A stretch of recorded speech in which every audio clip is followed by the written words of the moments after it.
Yeah.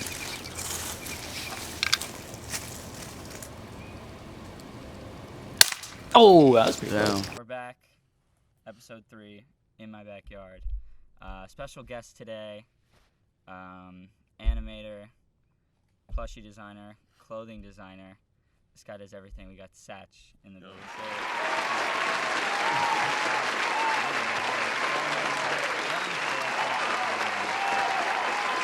So we should be good. But how have you been? How's your New Year so far? Pretty exciting, I guess. I just went to New York. That was fun. Got to meet up with friends, some artists. Just kicked it. It was nice.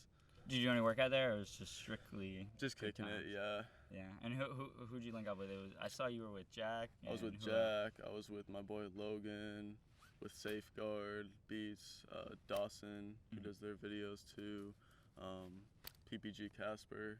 The first time I heard of you I was helping out my friend Chandler do a photo shoot with Jack, and he was staying at your crib. Oh, for real? Yeah, at the Cameron. So how did you guys meet? Like how did that connection come? Basically I met Dawson because I had seen he did a music video for David. It was the Happy Birthday music video, and I thought it was sick, and so I reached out to him, and then we just started working on stuff from there. We did the Cardboard music video for Jack, and then a few weeks later we did the Green music video with David, and that was... Yeah, the Green music video is so sick. Yeah, it's still my favorite music video I've done. The footage was shot by my boy Colt, but it was like super spur of the moment. They're like going to the airport, just like, let's just shoot a video. LAX, right? Yeah. That's pretty sick. But I think that one was just so cool because we put it together so fast, and like it just blew up out of like nothing. Like what's your process? Like after you shoot, you're just working on the animations right away, and you already know like what would fit with this, or what's your process? Super spur of the moment. We weren't thinking about anything until we got the footage, pretty much. But we sort of just asked Jack for like his inspiration. He wanted it. There was some like video game screenshots he sent, and then it was just whatever. So were you just the animations, or did you put like all the memes and shit that was just popping up? That was mostly Dawson. I did some of it, but yeah, that was Dawson. How long have you been doing like animation though, like for music videos? Animation. A couple years maybe. I started in October of 2019, I think. Really? That's when I did animation, but I've been doing music videos, and I guess like 2D animation, like with After Effects for, I want to say like 3 years or something. That's when I started Instagram and shit. Yeah, you did a music video for Pi'erre like 2-3 years ago, right? Yeah, I've been working with Pierre for a while. That was like the first person who reached out to me. So how did that connection come about? I used to do, I don't have any of them up on my Instagram anymore because it's kind of embarrassing, but I used to do Playboy Cardi like fan edit things. Yeah. And then basically I would tag like whoever was loosely affiliated with the song, just in hopes that someone would see it. And Pierre had seen one of I can't remember which one, reached out to me, and it took a few months of just like waiting, but we finally got like a video. We've been working a lot since then. Yeah, I saw you did the video for Feds. What other videos have you guys done together? I think we did, I want to say Racer was the one we just did, which was really cool. I got to do that with my boy Lumby out in Bulgaria. And then shit. How'd you connect with him in Bulgaria? Same Playboy Cardi editing community. Yeah. Well, I know David's from like Ohio, and then Jack's from Seattle. Yeah. Are you from Arizona? Yeah, I've lived my whole life here. In Tempe, or? No, I was raised pretty much in Gilbert. Went to Hamilton High School. Yeah, but I've lived here my whole life. The whole idea with Bunny and Clyde, I want to talk about the plushies now. It's a super sick plushie company, but you guys also put out clothes before, and you did the collaboration with David and everything. How long? Where did you get the idea for that? How long has that been around? Actually, do you know Autumn, the rapper?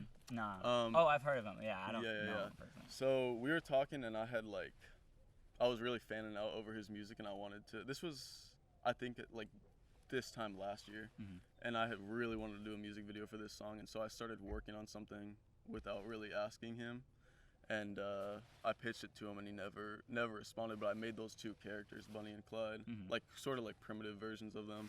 For the video, or yeah, for the video. And so I was like, I just really liked them, so I kept trying to figure out how I could rework them into something more personal. And eventually I actually made like all the first drop without coming up with a name or anything. Like all the stuffed animals or the clothes? The clothes, the first clothes, yeah. And then I think I like asked on Instagram if anyone had good name ideas, and someone said Bunny and Clyde, and that one was just like perfect. Clyde is wearing like some Ramones, and it looks like he's in all Rick. Yeah. That's just like, this would be sick if this guy was just wearing some Rick right now. Right. Yeah.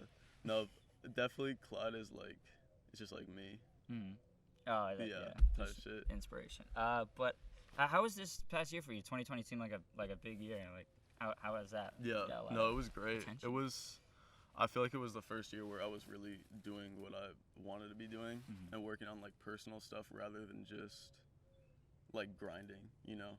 I felt like I did stuff with intention, so it was good, but also just with quarantine and shit, I was pretty much just penned up in the crib all day, so I just had time to just work on and learn whatever I felt like. Do you have like a big PC setup you're working with, or? Yeah. So that's sort of another thing that contributed to 2020 being a good year. Is I dropped like 4 racks on a custom build, which was hefty, but yeah, no, worth it for sure. Definitely. Because I'll be having After Effects, Blender, like hella shit open, and my computer won't even like freeze up or anything, which is nice considering like before that I had just been editing off a laptop and that shit would crash all the time, and that shit broke because I put it in a refrigerator because I was trying to cool it off when I was rendering something. Got too cold? Yeah, I must have got like condensation in it or something, so it just straight up broke. Yeah. What's the manufacturing process like with making like plushies and trucker hats and shit? Like, is it really hard to find? I thought it would be so much harder. I do it through like Alibaba, so you basically just like connect with you could put out what's called a request for quotation, and then you just show them all your like basically all the details you have on what you want, and a bunch of like factories will hit you up giving you their rates and stuff. And these are like overseas, right? Yeah, like in China and shit. So how long is like the turnaround time? And how does that work? That's the worst part.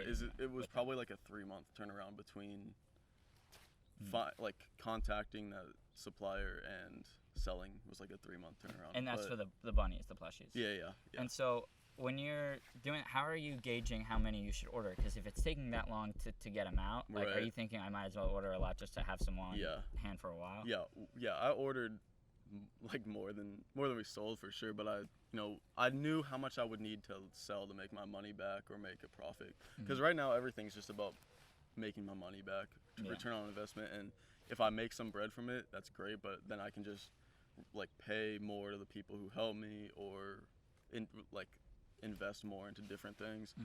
But I just want to grow the brand right now, so I'm not super concerned about if I take a L here and there. It's not a big deal.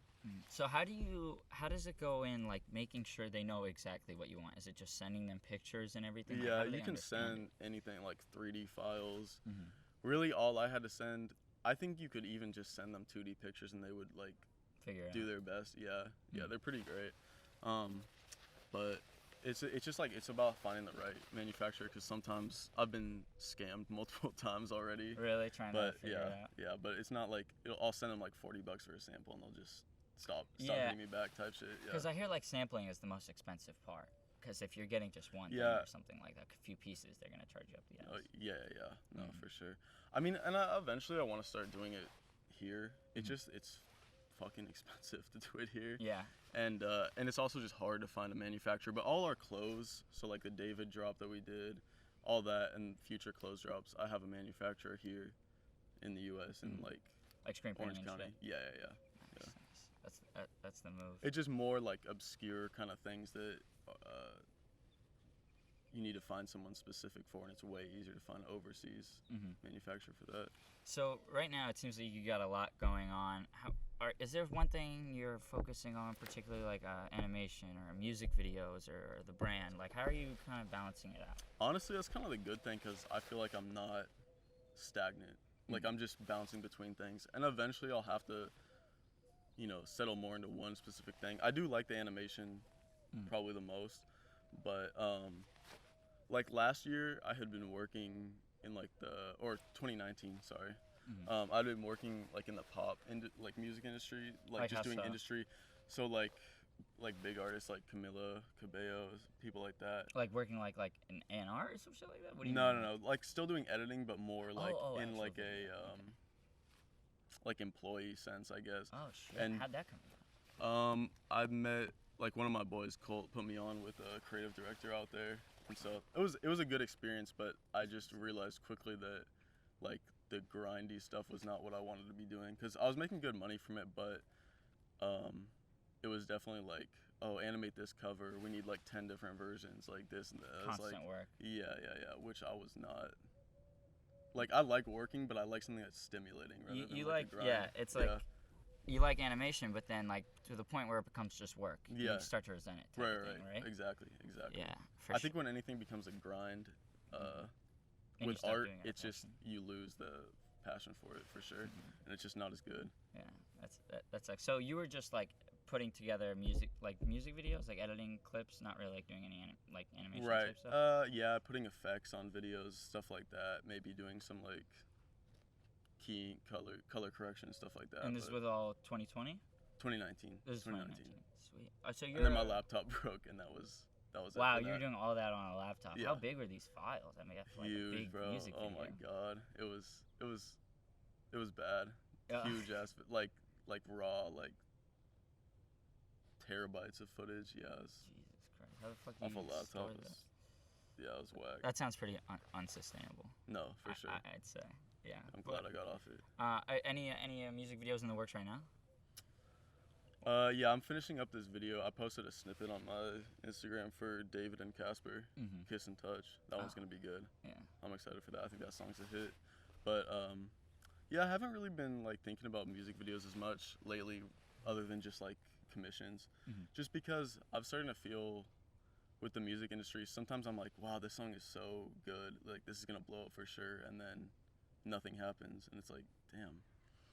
And then I see the stuff that is blowing up. I'm like, it starts to feel like it's like a little bit like the industry is just kind of a machine, you know? Yeah, like they'll find a sound, and that sound will just dictate the next year or so in pop music. Yeah. And then all the stuff that like Jack and David were doing a year ago, now it's becoming more industry, but they're not like reaping the rewards from that, which kind of sucks. Yeah, because that's what one thing that Jack was saying. Now we see, you know, quote unquote hyper pop, and what he said, he was making fun. He called it glitchcore. Right.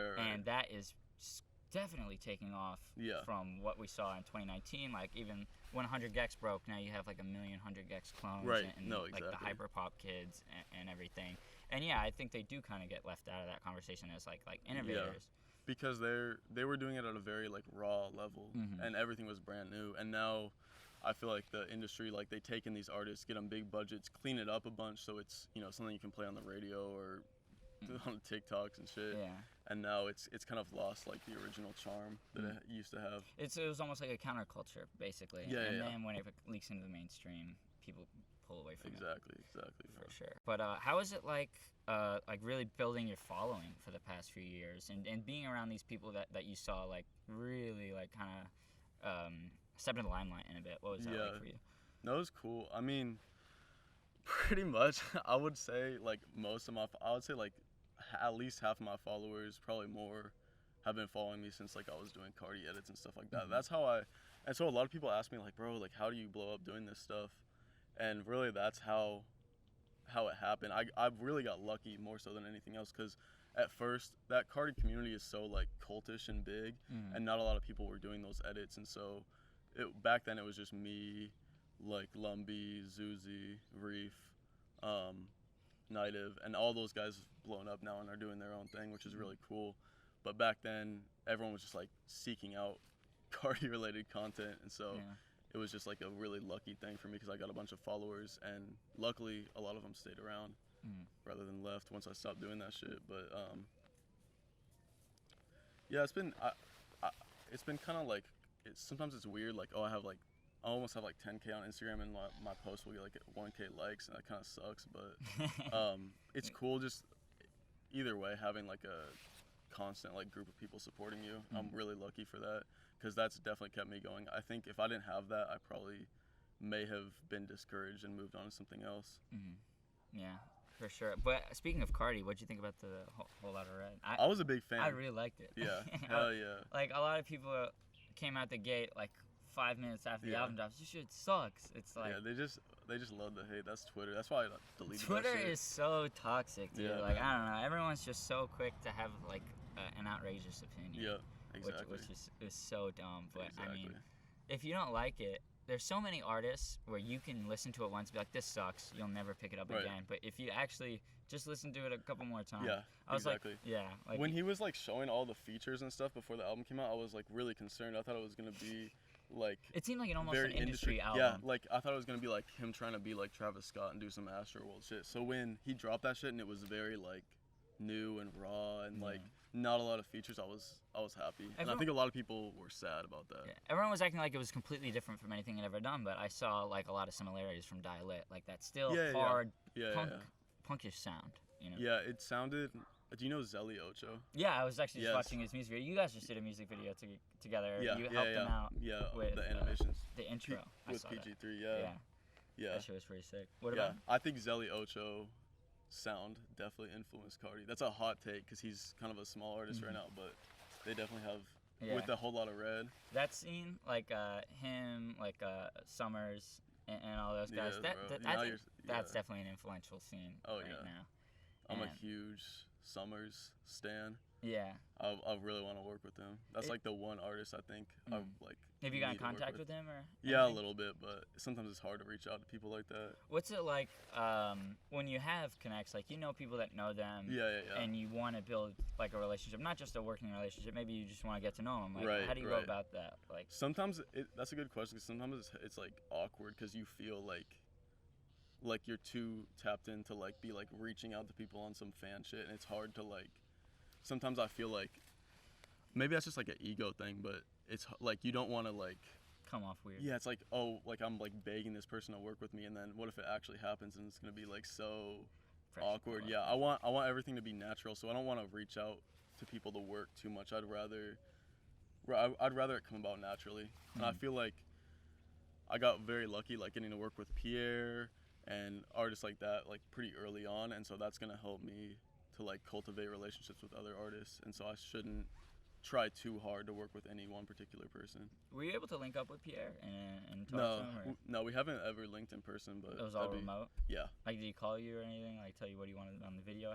We text all the time back and forth about like what we want to do and shit, but yeah, it's all very remote. But I like working with him because he sort of just lets me like do what I want, and then he's not too like nitpicky, which is the best. Like working with artists who want you to like keep changing shit is fucking the worst. Terrible. Yeah, exactly. Because like sometimes you get so passionate working, you're not like thinking about going back in and making changes, and then it gets very hell. Sometimes you just get like burnt out sitting in front of the computer, like editing tiny things, and some of it can be so tedious, especially on After Effects. Like, bro, how fucking After Effects is the worst. It's so complicated and there's just so many moving parts. I feel like going back and it's like if you have to change something, it is kind of a big deal. Like in After Effects, if you have to change your whole animation, like for sure, especially if you're not thinking about going back and doing it later. Like you kind of have to set yourself up. You can't be like working with a destructive workflow type shit. Yeah. Your website. Did you design that website? Yeah. That was. Thank you, bro. I just use Wix. Did you take? I don't code at all. Yeah. You don't code.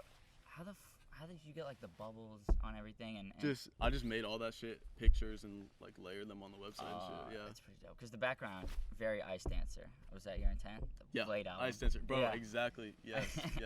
When I was with Jack, I was like, this is obviously a stupid question, but I was like, all right, did Blade influence your sound? He's like, yeah, no shit, dude. He's like, I'm a huge Blade fan. Like, I'm the biggest Blade fan in the world. Yeah. Like, I could definitely tell. But also, like, fucking Blade's not getting all of his flowers too. I think. Like, I think people need to give him way more respect. Bro, of course. For how long he's been around, and for me, I think he has a bigger following than he actually does. Like, he's pretty popular. You look at you think he has this giant fan base, but you look at the views on shit, it's like, damn. He has the perfect fan base because everyone's gonna support him. They love him. And he'll be able to jump to like a crazy different sound like that last album he did. Yeah. And they're still gonna stick with him. Yeah. What's your favorite Blade album? Dude, definitely Ice Dancer. Yes, bro. Ice Dancer is 10 out of 10. Yeah, Every single song is people money. shit on me for saying that because I'm not like an OG I mean, fan, ever since is great, and you know, like Blue and everything. But just honestly, like he love Ice killed Dancer. that shit. It's And a great album. 333 took me a little bit to get used to, but it was